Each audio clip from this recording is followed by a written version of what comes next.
Okay, so bass-wise, a couple things today.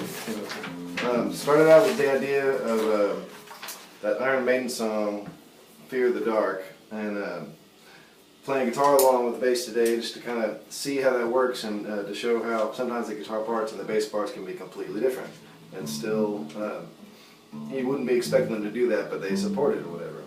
And so, for instance, on this "Fear the Dark" thing, at one point, he's just hanging out in the D position, basically a D power chord kind of position, just going like, or some variation of that, as far as speed-wise. While a guitar does this other part, that's like, and then it switches to the bass to doing something, just moving down a step, to being in the C position. One guitar does another kind of complementary line as well, which is like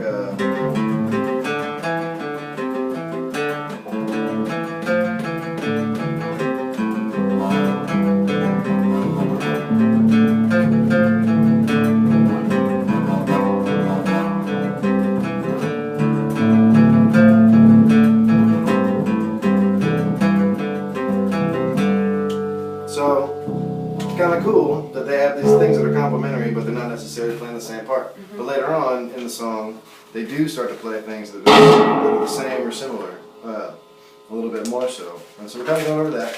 And then another thing was talking about starting to play with a pick a little bit, because some of these songs, like this one, are a little bit easier to play with a pick. So there's a couple of key things we were talking about, sort of like holding it, like what's the best way to kind of lay it across your first finger, so where like the round side on the inside is sort of at an angle to your finger, and the pointy side sticks out a little bit, but only as much as you need or don't need.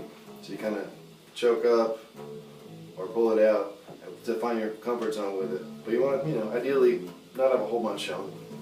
And that when you are doing these playing with a pick, you want to try to take advantage of alternate picking.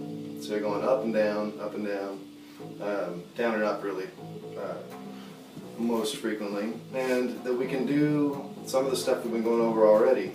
Earlier songs, this song in particular, like that Rhiannon one from last time. And if you do it instead of with your fingers, but doing it with a pick, it's definitely a good exercise. But then some earlier stuff that we talked about, like scales, and that sort of spider exercise, where you're just going up and down the neck, one finger per fret on the strings, and then maybe walking back. Or you do it with a pick and you go up and down, you're going to get that alternate picking thing down a whole lot quicker, and then you can focus on hand placement a little bit more, or while you're doing this, you're actually going to be focusing on that too. So I think that'd be a good idea for next time, is maybe go over some of the stuff with a pick that you already kind of know better than some of the other ones, and then I'm going to look into the stuff that we were talking about, this Arctic Monkeys one, and definitely check out this Xander Zahn guy and see if there's anything that could be learned from his style. You might not be able to. It's very unique to play everywhere. So does he tap a lot? Yeah, he taps like he'll go up here with all of his fingers and just go. Wow. Okay. Well, cool. I'll check it out and see anything we might be able to take from any of that stuff. Yeah. Well, is there any other stuff that you particularly were curious about or thinking about recently? Not recently. Okay. Cool. Well, if there's any songs that you come up with that that you'd like to check out in that Arctic Monkeys one, do it. And I'll make sure to print the guitar tab as well.